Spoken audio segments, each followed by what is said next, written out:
What's goody, what's goody, what's goody, y'all? This is Debbie Case coming at you live and in color. As you can see, I have my mic today because I just got it in. Soon as I came out of work, it was right there by my door. Thank you, Amazon. Shout outs to you. Okay, so before I finish showing you this shirt that I have on, as promised, I was going to show you the shirts I had on for my previous 2 days, Wednesday and Thursday.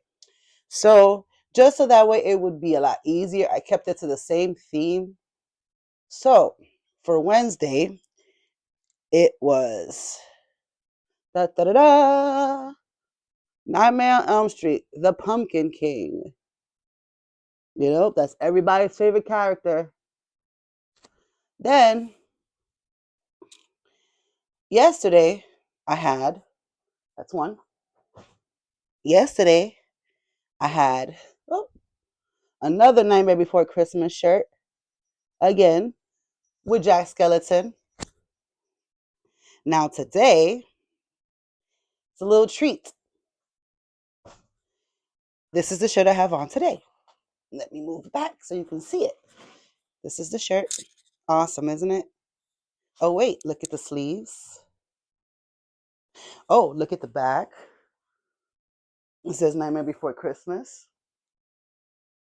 But wait, there's more. Look at my socks. That goes with my shirt. Oh, and these 3 days, it was actually not raining this 3 days. So I said, you know what? Let me stick to my little theme. And I got my Jack Skeleton Crocs. As you can see, I put Batman on it. Why? Because Batman is one of my favorite characters. I'm obsessed with Batman. I really am. Like anybody that knows me, if you don't find nothing else to get me besides Nightmare Before Christmas, try stuff with Batman, and I'll be forever happy. And yeah. So yesterday, I had a 3 minute video on Terrifier 3 because I was tired. I had to get up early. And I normally, when I know that I have to work the next day, I normally don't go to the movies at the night in the nighttime. Why? Because I need to sleep. I get up at 3:40 every day. But yesterday I went, and like I said, the movie was really good. Honestly, it was good. It was funny. That gore, carnage candy. Like Cody Leach says, shout out to Cody Leach and Uncle Sean. Uh, I hope they see this one time, and I got inspired to do these things because of them. Pug a Pillar as well. Um, there's other guys that do these videos as well, like with movies and everything like that. But as like I said, they're more advanced because they've been doing this for so long and they know the ins and outs and how to do these things. But me, I don't. So I literally do these naturally. I do them in one take. So whatever mistakes I make is going to be on there. And like I said, nobody's perfect. At least I know I'm not. So I appreciate anybody that does watch these videos. Terrifier, yo, if I tell you, I didn't think he was going to be this bad when it came to kids. Um, the beginning started off with this married couple and their 2 kids. This little girl, she kept telling her mom and dad that somebody was on the roof. Nobody, no, they didn't believe her. They told her to go to bed. She went to bed. Then, while she was in the room, because the moms went and put her to sleep. While she was in the room, she put her to sleep. She says, "Oh, if you go to sleep, I'll leave some milk and cookies out for Santa's elf." And she was like, "All right." So she went and lay down and closed her eyes. The mom left. She pulled out the milk and cookies, and she started hearing noises, funny noises, and she realized it's kind of weird. But the husband was like, "Oh, I got to get up early in the morning. I need to sleep. Stop talking to me so much. Like whatever you need me to do, I'll do, but just let me sleep because I need to get up early." So she was like, "All right, fine." So on top of her putting the milk and cookies out, my bad, um, the door from the outside door was slightly open. So she went and locked it, and then she told her husband, "Oh, you forgot to lock the front door again." Then that means the fucking husband is irresponsible, because if he forgot to lock the front door and then he's put his ass to sleep, like anybody could just waltz in that fucking house. So, taking it as face value, somebody walked in the fucking house, snuck in. The little girl kept thinking that it was Santa, so she kept on looking and looking and looking, and to see if he was going, what kind of presents he was leaving and everything like that. So she saw that Santa had fucking axe. He went upstairs first, crept into the brother's room, chopped that nigga up, chopped that little nigga up. A little boy. Like, kids are not excluded when it comes to Art the Clown. Kids are not excluded. Like, kids, adults, old people, they don't give a fuck. If he wants you dead, you're gonna die. Like, he doesn't have no sympathy for nobody. So the little girl saw that. Then he went into the parents' room. He started chopping up the husband while the wife was sleeping. She got up. She saw her arm full of blood. She tried to put up a fight, you know. She tried to do her little run around the house and everything, but she ended up getting chopped up. And later on, Art, when Art the Clown went and he heard a noise, so he looked, and in the cupboard was the little girl was hiding. So they just faded to black. So I don't. Well, obviously he killed her. So in this part, the girl from part 1 and 2, the one with the mangled face, she has a bigger role in this one. If she comes out more, she helps kill. Um, she basically slices herself up and everything, and yet this bitch does not die. Um, she cut her wrist, and I guess that the whole, like, she just laid there in the tub. That whole tub filled up with dirt, blood, and I guess they were there for a very long time, but they never died, which was weird. They never died. Art the Clown was on a rocking chair with cobwebs on him and everything, and they were pretty much there, staying in the same spot. They did not they for a very long time. If it had to be for a very long time, because they were they were they had cobwebs, and then the girl had was basically stuck in a same position in the inside of the tub. So there was two construction workers that was looking through the building, I mean, through the through the house, and one went upstairs, one was downstairs. And when the one upstairs got into Art's face to see if you know, he was like, please don't be real, please don't be real. And of course he was real. And he started attacking that construction worker, while the girl downstairs went and took the same mirror glass that she took to slice her wrist. She took that same one, and she stabbed it right into the neck of the freaking other construction worker, and they both died. Um, I'm not mentioning certain things because it's not necessary. It's just disgusting. So I'm just gonna leave it at that. Then they go back to the present time. The present time was Sienna and all them.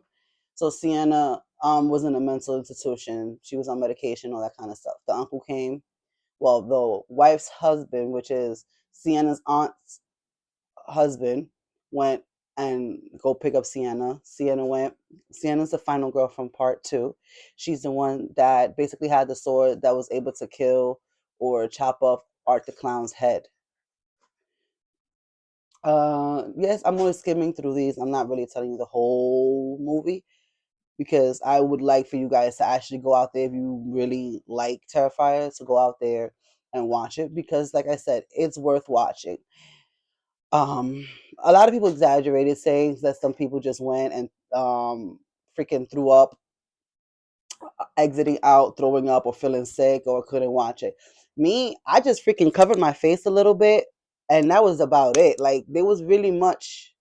There wasn't like I said, it wasn't like part two, but then there was a lot of stuff in part one that was incorporated. There was this kill of in part one when the girl was hanging upside down by her ankles and shit like that, and Art the Clown took a saw and saw her in half from the cuda to the head. And in this one, he did that to a kid. I mean, to a college student from the balls axe all the way to the top. He saw them in half. There was a part where the brother, Sienna's brother, he's in college. He was trying to live a normal life and everything like that. He was getting kind of upset because Sienna didn't want to let shit go. He felt like she was being paranoid still and everything like that. So he was trying to make up any little last excuse to not be around her, at least not while he's on campus, because she's a little screw loose. So there was a point where Art ended up knocking out Sienna. This is toward the ending. He ended up knocking her out and tied her up, and also to the aunt. So there was a body that was split in half, hanging on the wall, and on top of the Christmas tree was the head of the husband of Sienna's aunt. The intestines of the body was wrapped around the Christmas tree, and then there was a head inside of the the bird cage, be it eaten by rats. So the aunt thought, oh, that's her daughter, because she had a daughter. So she thought that was her daughter. She was wilding out. So what Art ended up doing, he took this pipe, this clear glass pipe, and put it straight in the aunt's mouth and hammered it in. Then he took those rats that was inside of that bird cage. Go and lay your ass the fuck down. Lay your ass. Sorry about that. Those are my pets. They're hard headed. My dogs, they're hard headed. It's like if you don't threaten them, they don't listen. They're too hyper and they do not listen. So since I'm doing this video, they think I'm not paying attention to them. But onto the movie. So like I said, there was a point in time where the aunt thought that the head was inside that was inside that bird cage was the daughter. So she was going crazy. So what they did when they put the glass pipe in her mouth and Art hammered it in her mouth down her, basically to open up her throat, her esophagus. He went and took those rats and put it through those pipes and took a little blowtorch and kind of like heated up the rats so they could go, so they won't have nowhere to escape, so they could go through the pipe through her throat. Then since they were down through her jugular, since they were there, um the the the the chick from the other ones with the mangled face, she went and she cut her jugular, and you see all the rats coming out of the throat. Shit was disgusting. It was nasty. The way it looked, it was nasty. Like I said, I suggest you watch the movie because that's the only way you're gonna get it. Um, I know I'm supposed to talk about Nightmare Before Christmas, but how many shirts do I have? And how much time do I have to talk about Nightmare Before Christmas? Everybody knows that movie. And yes, it's a musical from Tim Burton, but those are the kind of movies that I can actually tolerate the music. Like I said, I'm going to say it again. There's 3 Tim Burton movies that I can tolerate that are musicals. And Nightmare Before Christmas happens to be one of them. And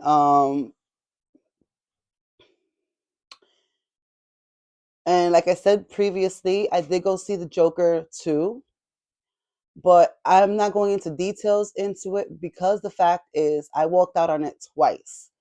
The first time I walked out on it, It was two reasons. I was tired coming out of work and I was falling asleep. Literally, before it even began, I was knocked out.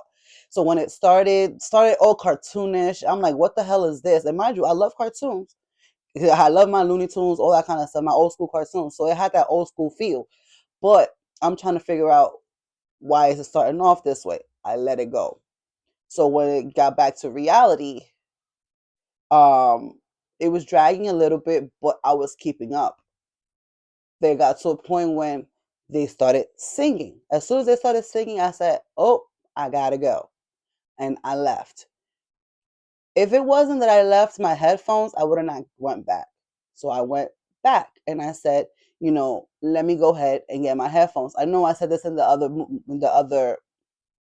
video, but it's like how you walk out of a movie two times because you try to give it a chance the second time, and you sat there after leaving and going back. You sat there and then you got disappointed again. And what happened? You walk out again. Like how you walk out of a movie. Honestly, Joker 2 should have never existed. It should have never been made. Because the fact of the matter is, when they say the saying is, if it's not broke, don't need to fix it. Well, Joker 1 was never broke. It was really good. Why the fuck are you going to go ahead and make a sequel to something that did not need a sequel? Because you want to introduce Harley Quinn? Give her her own fucking movie. Let her go ahead and sing her glory and everything. She didn't need to fucking make a whole musical of a movie that didn't need to be a musical. It needs to be a serious movie. That had some jokes field here and there because he is the Joker, but he didn't need all that damn singing. Not for nothing, Joaquin Phoenix cannot sing. They just threw it in there and said, you know what? Do what you can. That's pretty much exactly what that was. And I'm pretty sure Joaquin even said, I'm not a singer. But they didn't listen to him. When I go to the movies, I don't expect to walk out of the theater. I'll either fall asleep and then wake up and then I'll sit there and I'll watch something, or I'll sit through the movie, or I'll just go up and down because I have to go to the bathroom. One of those. Why the fuck am I walking out of a movie? Why? That doesn't make no sense. Somebody tell me. I'm pretty sure I'm not the only one that's pissed off of how bad this movie was. You know? But on the positive note, like I said in the beginning, well, toward the beginning, um, please, if you like Terrifier 1 and 2, I would recommend seeing part 3. And the cool thing is there has an opening for part 4, because the person that was in the birdcage was not the niece. I mean, the cousin. It wasn't the little cousin, wasn't the aunt's daughter. He put the glasses on that skull. It was Sienna's brother. They killed Sienna's brother off screen, which was fine because he was a weak character anyways. So I already knew his ass was gonna die. He was trying to kill him since part 2. But yeah, they left the opening uh for that movie. But let me let you guys go because I'm about to get interrupted. I don't want that. You guys have a blessed day. Thanks for looking at my channel. I really appreciate it. Like, subscribe, and comment. Don't care what the comment is because I'm not here to judge anybody. If you got any feedback, regardless if it's positive or negative, so you could help me out with my channel, I would gladly appreciate it. You guys take care and happy Friday, guys.